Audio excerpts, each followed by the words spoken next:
Hello, esteemed colleagues. Today I will present our recent work on a distributed classification system specifically designed for real-time healthcare data processing. Our focus was on creating a system capable of accurately diagnosing depression levels using blood pressure oscillograms as indicators.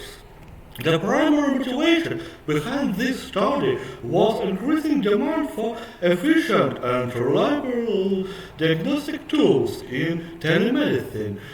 Traditional methods for diagnosing mental health conditions like depression often require extensive clinical evaluation, which can be time-consuming and subjective.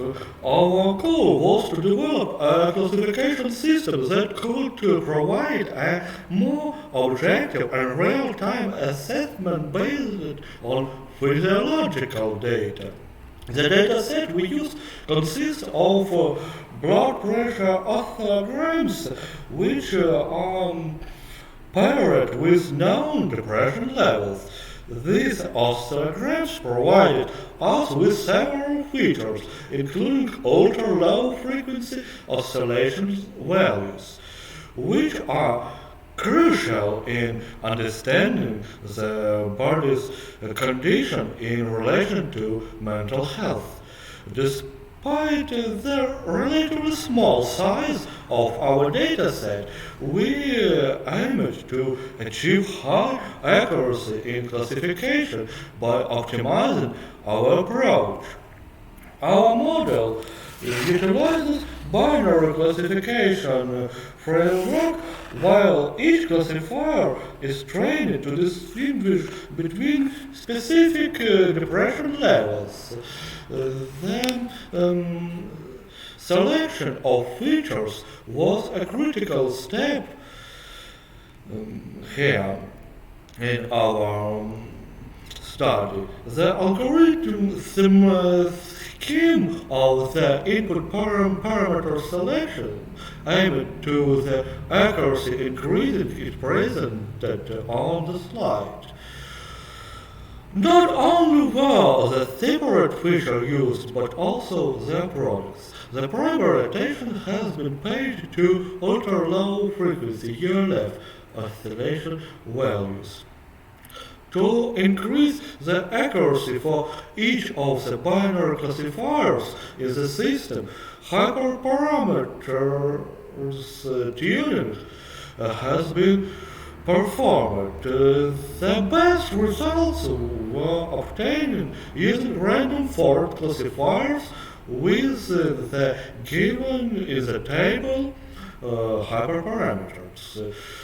Because the dataset volume was quite limited, it was not a very good idea to train a single classifier which can distinguish all the 5 classes. Instead, 4 binary classifiers has been developed and trained.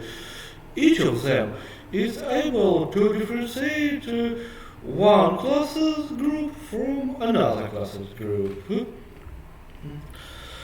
Analyzing all the possible options of the classifier's result combinations, something like a particular truth table could be formed, which you can see on the slide. The architecture of our system is designed to be modular and scalable.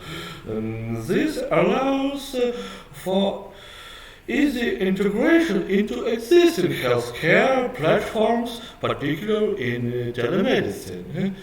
The service is capable of handling large datasets and complex classification tasks, and its modularity means new classifiers can be added or updated without disrupting the system. Now, let me walk through how the classification system operates. Encoding data in the first processed through an initial filter that checks the necessary fields and corrects any irregularities. The data is then transformed into a normalized format before being fed into the classifier.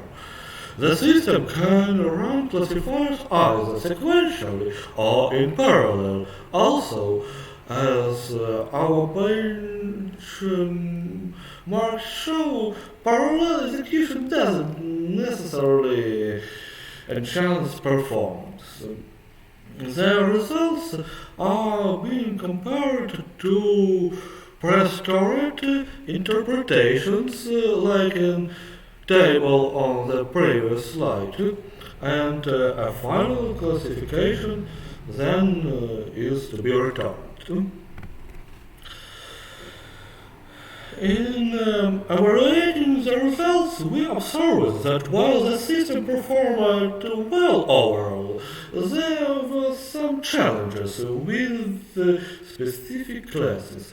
Class 4, which had the smallest sample size, was quite often misclassified. This highlights the importance of having balanced data sets, particularly in medical applications, where certain conditions may be underrepresented. Despite these challenges, the system demonstrated high reliability for real-time applications. The development classification system had some tendency to false negative results. We treat in this case a result as false negative if the system underestimates the depression level, which appeared several times, especially for the class 4. A tendency for false positive results when the system overestimated the depression level is significantly less and is observed for the class 1 only in 3 cases, which has been mismatched with the neighboring class 2. The study employed SHAP additive explanation, known by abbreviation SHAP, to determine the significance rate of the input features. This analysis helps us to understand which features most significantly impacted the classification results, contributing to the model's interpretability. In conclusion, our distributed classification system shows quite a great promise for real-time healthcare applications, particularly in telemedicine. The system's architecture allows for efficient processing of large data sets and its adaptability makes it a valuable tool for various medical domains. While there is a room for improvement, especially in handling less represented classes, the system's high precision and scalability makes it a strong candidate for integration into clinical workflows. Thank you for your attention. Here are my contacts, phone and email, which you can see on the slide. On this point, my report is over. Good luck.